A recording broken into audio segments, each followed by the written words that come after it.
Hello and welcome to another video. Today I am bringing you my September TBR, which if you are involved in the book community at all, you may know there's two big readathons happening in September. The magical readathon hosted by G over at Book Roast and Becca's Bookoplathon, which is hosted by Becca over at Becca in the Books. So of course I'm taking part in both because why not? They both sound insanely fun and I am so excited for both of them. And I'm excited to see what the Becolathon board is going to bring me, because the magical readathon, you know, you've got set prompts and you've got to fill the prompts. So that's pretty basic. But then we get on to Becolathon where you've got a roll and it's luck of the rolls. So I'm going to first go through my picks for Magical Readathon, and I'm really hoping that the books I've picked for Magical Readathon I can get on to my Becolathon TBR, but that will depend on where I land. And it's got potential for me to end up with a huge TBR again if it doesn't go to plan. So we're going to keep our fingers crossed, but we're going to start with Magical Readathon. So I will go through the prompts and what I've picked for each prompt.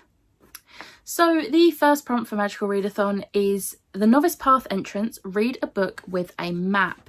And this is one of my most anticipated books of the year. It came out a few months back and I'm so excited to read it. And that is Realmbreaker by Victoria Aveyard. And just to prove, if you open this up, there's a map on the end papers, so it definitely fits this prompt. But I'm so excited to read this. I adore the Red Queen series and I'm really intrigued to see what Victoria Aveyard is going to bring to a new series. I've heard some really good things about this, so I'm going into it with a very happy heart and hoping and praying I love it. The next prompt is the Ash-Torn Tree, a book that keeps tempting you or is on top of your TBR. And for this, I'm going to be reading Once Upon a Broken Heart by Stephanie Garber. I have the e-arc for this. It is not released until, I believe, October. And I was lucky enough to be granted an e-arc on NetGalley, and I am so excited for this. And it's not often... I'm terrible at this. It's not often I actually read an e-arc before the book has actually been released, but this is one that I'm so unbelievably excited for that I just had to get this on this TBR. So yeah. Next up is the Mist of Solitude, read a standalone. This was actually harder than I thought it would be because there's not many standalones that I am like itching to pick up, but one that did catch my eye when I was looking through my shelves is Destination Anywhere by Sarah Bernard.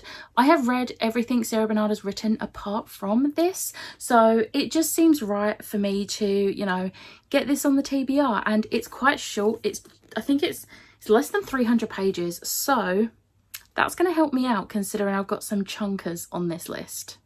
Next we have Ruin of the Sky, read a book featuring ghosts or a haunted house or other supernatural elements. And for this, I'll be reading Queen of Air and Darkness by Cassandra Clare. Me and Liv are buddy reading this, and we have read the first, well, I've read the first 236 pages. However, that is nothing to the size of this book. So we are going to be continuing the buddy read. Hopefully, Liv's managed to get it on her TBR.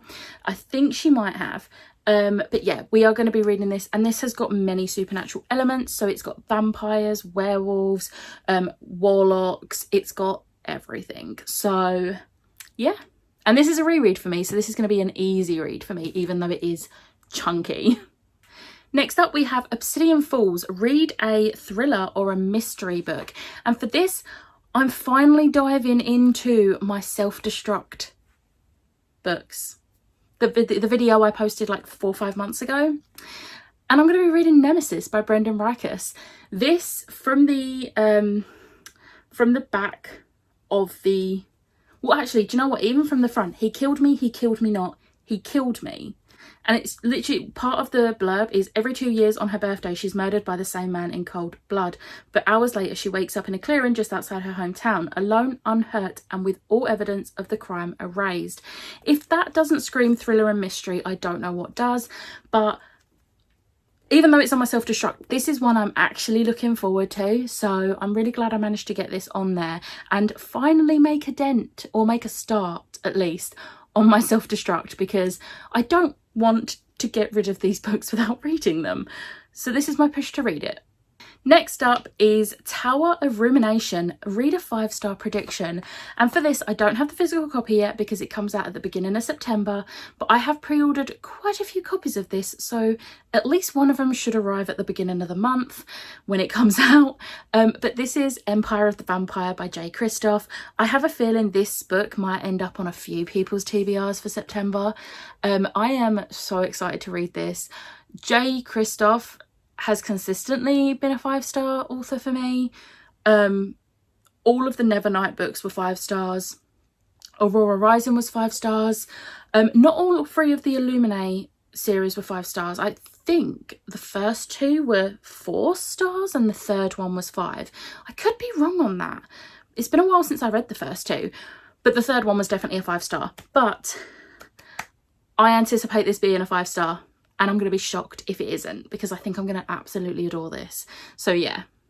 And then the final prompt for Magical Readathon is Aurelium Academy Arc, a book with a school setting. And again, I'm diving into my self-destruct with Magic for Lies by Sarah Gailey. So this is also like a mystery type book, but it's set at a hidden school of witchcraft and wizardry. School setting. So I'm looking forward to reading this. This is another one that's on my self-destruct that I am actually looking forward to. So yeah. So that was my Magical Readathon TBR. So now we're going to do my Becolathon. My board is set up and I am going to go for it. I've got to add these on, but I've got my chance cards written out, which have five of them have books that I'm dying to get to, and 5 have books that I'm not so much dying to get to. And then we have my community shelf cards, which all have prompts, and I'm going to be completely honest. I took this idea from Becca's Twitter, or her Bookoplathon Twitter. I'm going to use, for 7 of the community shelf, I've written the 7 prompts for Magical Readathon, because if I can double up, I'm going to double up. So let's hope I get a community shelf card, one of those 7, because the other 3, I think I've got read a YA, read a middle grade, and finish a series, which granted, finishing a series would be a good one to get because finish a series. But I'm going to add these to the board with the rest of the cards. I've got my dice, I've got my counter, I'm using my Mia magnetic coin, and we're going to go. Wish me luck. Okay, so my counter is on go. I got my dice. So roll number 1. A double to start it off. That's just great. 1, 2. We have a community shelf card to start off with. And it's going to be a book at the top of your TBR. Okay, so roll 1. We started off strong with a double 1. I should have known it was going to happen. But we got a community shelf card, and the one we got was a book at the top of your TBR, which was one of the Magical Readathon prompts. So of course, I'm going to use the same book that I picked for that on my Magical Readathon, which is Once Upon a Broken Heart by Stephanie Garber. Not going to say much more than that because I've already said it if you rewind a little bit back. So let's move on to roll number 2. Okay, roll number 2. Let's hope it's not another double. 3. 1, 2, 3. So this is the title has to have like girl, boy, person, king, queen, some sort of like title or something like that. So for roll number 2, I got a 1 and a 2. So I landed on the train station part, which this one is girl, boy, person, king, queen. You read a book with a title or a name in the title. So again, I'm going to cross over with Magical Readathon and read Queen of Air and Darkness. Again, not going to say much more than that because I've already said it, but this is going well for matching. I'm not going to jinx it. We're going to hope it carries on this way. we're going to hope it carries on this way. Roll number 3. 11. 1, 2, 3, 4, 5, 6, 7, 8, 9, 10, 11. History. So for roll number 3, I got a 6 and a 5, which landed me on the history spot. And I'm not going to lie, this was the spot I didn't want to land on because I don't read historical in any sense. But then I had an idea. And for this, I'm going to read Empire of the Vampire by J. Christoph, which means I get to match up another one. And my reasoning behind it. So I was going to be like, well, vampires are old and they would have gone through a lot of history. I was going to stretch that prompt.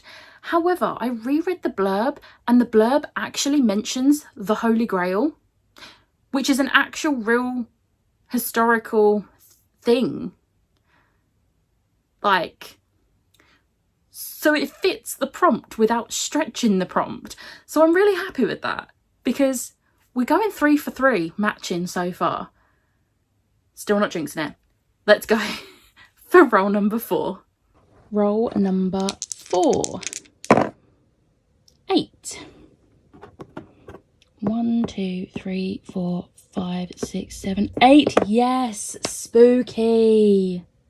So for roll number 4, I got a 6 and a 2, and I landed on spooky, which was the one I most wanted to land on.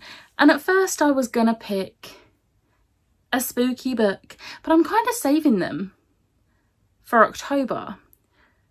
But then I realised thrillers and mysteries count as spooky. You read them in spooky season. So we're matching again with Magical Readathon, and I'm going to read Nemesis by Brendan Reichus. It's not going to keep going. I'm not going to match my entire TBR, because that would just be too... That would just be too good. The board's not going to be that good to me. The board has given me a double straight off. I was only going to do 5 rolls. I actually think I forgot to mention that to you. I was only going to do 5 rolls. It's definitely not going to be just 5 because I've already had 1 double. Let's hope I don't get any more doubles. But yeah, Nemesis. Okay, roll number 5, which should have been the last roll, but isn't. 8 again.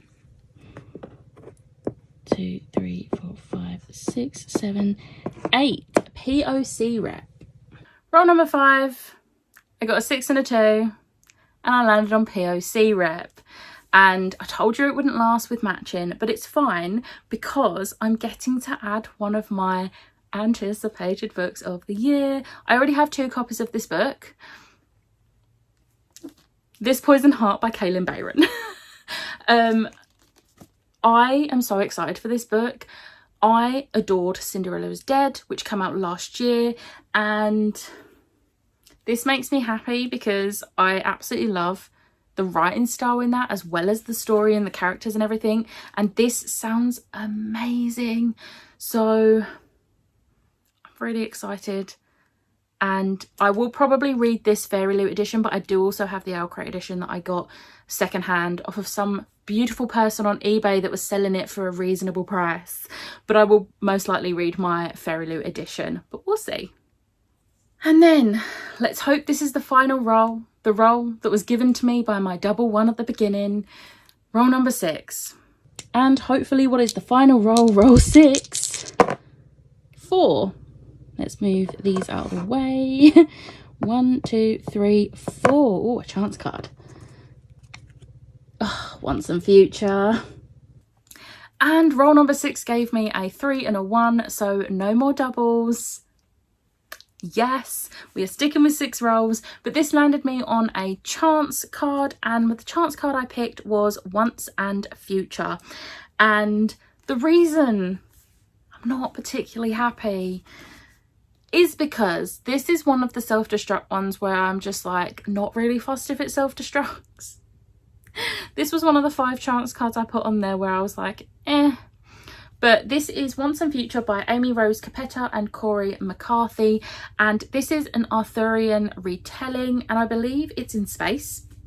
So a bit of sci-fi, so hopefully I will enjoy it. But I have heard many not so great things about it, which has diminished my need to read it. But it's on my self-destruct, so you know, this, if I don't love it, it's going, so that's a good thing.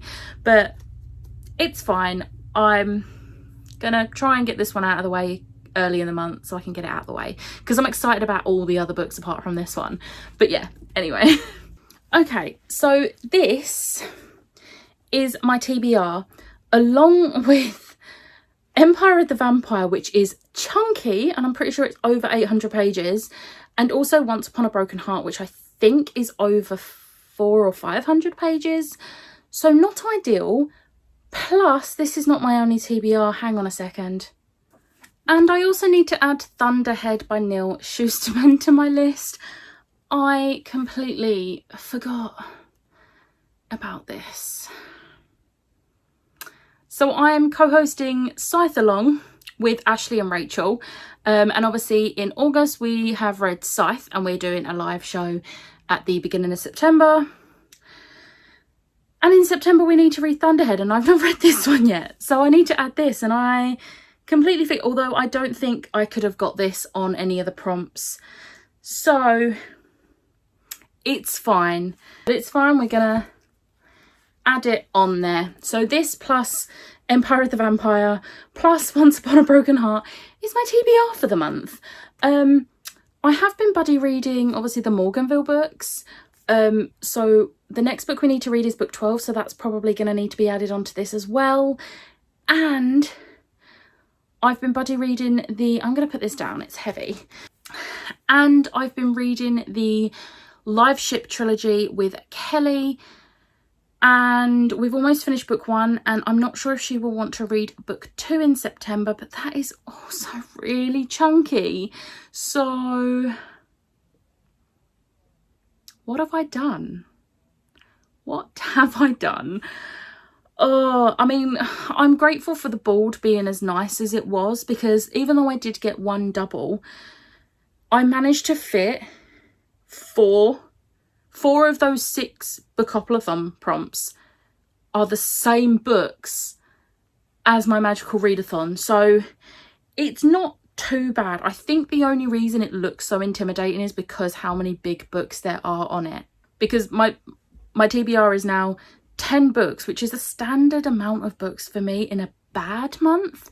So that's not a bad thing. But then also it could turn into 12 if I do the 2 buddy reads. It's fine. It's fine. I feel like that meme. I'm in danger. That's what I feel like right now. But I know this isn't as bad as some people's. However, I'm a bit gutted I didn't land on randomise your TBR, because I was going to use this for my randomise the TBR. I even put 20 books on there in case I had to roll. But I didn't land in it. I didn't get that far around the board. What I am going to do, I don't know why I'm even suggesting this, if by some miracle I get through all of these books and I still have time, I'm going to roll again in a weekly vlog. And I will just like keep rolling for each book I finish until the end of the month. But let's be realistic. I'm not going to get through these that quickly. Not with the size of them. However, I am thinking in September I might continue doing weekly sprints. It's not for definite yet, but I have been really enjoying doing sprints. Obviously, me and Liv have been doing sprints twice a week on a Thursday and a Sunday for Royal Readathon. And I am considering continuing on doing them once a week and making it just a weekly thing. I do have a couple of weeks where I'm a little bit busy, so I might not be able to do it every week, but I've really enjoyed it, and a few people have actually mentioned about continuing them. So, you know, I might be doing sprints on a Thursday throughout September onwards, but we'll see. But I hope you enjoyed this, and I hope that if you are participating in either of these, the TBR gods did you good. I hope so. If you are taking part in them, let me know. I would love to see who's participating. Even though it's not my readathon, I like being nosy. This is me. But I hope you enjoyed this video. If you did, hit the like button, hit the subscribe button, and I'll see you next time. Bye.